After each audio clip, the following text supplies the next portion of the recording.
Welcome back to Algebra 1, Chapter 7, Section 1, Linear Systems. They call it Solving Linear Systems by Graphing, because really we're going to talk about linear systems a lot in this chapter, and it's in this book. Okay, so remember I told you in the beginning what's wrong with math is that math teachers and math textbooks teach every lesson like it's equally important. What we're going to be doing here is one of those things that's always shown when the concept is introduced, but it's not how you really do it ever. Instead, guess what? We're in the 2020s, woohoo, baby, which means that we use our calculator. So I'm going to tell you the 1983 way, and then I'm going to show you the 2020 way. All right? So what this is, what are linear systems? What it means is that instead of having one line on the graph, we have two. Ta-da! So here I've graphed these two lines, and I did it the cheater pants way, doing the intercepts. If x is 0, then 0 times 3 is 0, it goes away. Y is y not alone, it's times 2, divide both sides by 2, 4 divided by 2 is 2. So I put a point on x is 0, y is 2, right there. Then you do it the other way. You say, well, what if y is 0? You cover it up, and then you divide both sides by 3, and you get 4/3. So if y is 0, x is 4/3. And I put it right there and drew the line. Then I did the next one, cheater pants way. If x is 0, y is negative 5/3. If y is 0, x, two negatives make a positive, is 5. So this is, if x is 0, y is negative 5/3. If x is 5, y is 0. Then you do this on graph paper very carefully, and then you look to see where it appears the lines intersect. And it appears that it's at x is 2, y is negative 1. So we put question mark, the drama, the suspense. Okay, so how do we know? So what you do is you go back and you put this x and this y into your original equation.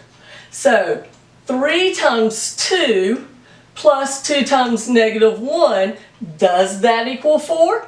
3 times 2 is 6, 2 times negative 1 is negative 2. Is 6 minus 2 4?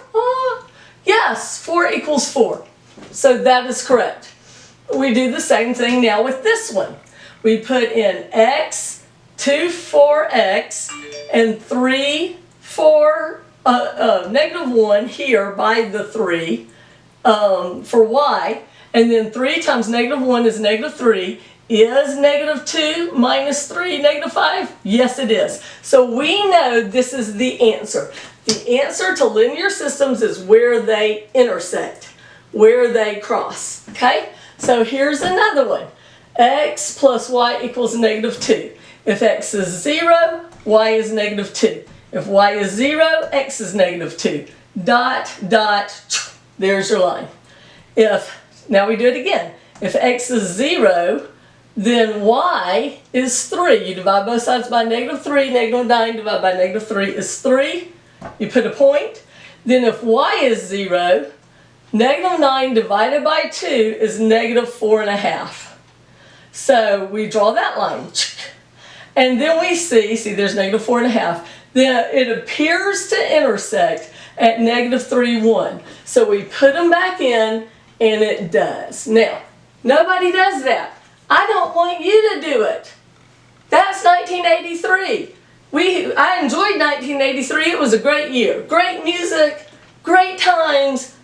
We're not in 83 anymore. This is how you really do it. Is you are going to put these two equations into your calculator. To do it, you have to solve for y.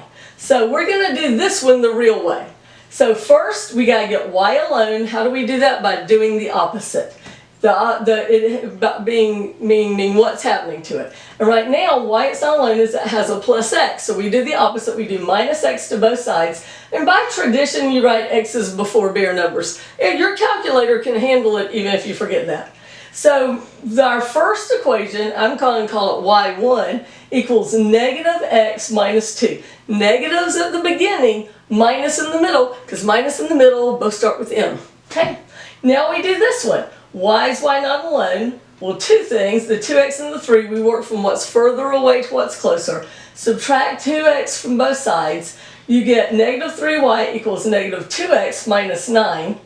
Y is y not alone, it's being multiplied by negative 3. So what do? The opposite, divide by negative 3. Who gets divided by negative 3? Everybody! It's a pirate party, or a divide by negative 3 party. So everybody gets divided by negative 3. So y2 is 2x, that x is divided by 3, plus negative 9 divided by negative 3 is positive 3. Now, we put them in our calculator. So we go to this button, we turn it on, we go to this button that says y equals, and we put them in our calculator. We use this button that says xt theta for the x. To do this fraction, you can either do parentheses, beginning parentheses, 2x divided by 3 in parentheses, or you can do this thing called alpha y equals, and that says n over d, that's numerator over denominator, and you can do the fraction that way. You need to do one of those two things for the fractions. You put them both in, and then you hit graph, and it will graph both lines in your calculator. We want to know where they intersect. We do second trace, this button, and we go down to number 5, intersect, hit enter, and then you hit enter 3 times. 1, 2, 3. Enter, enter, enter. And it tells us they intersect at x equals negative 3, y equals 1. Alright? So there'll be a calculator lab on that. Watch it and do it that way.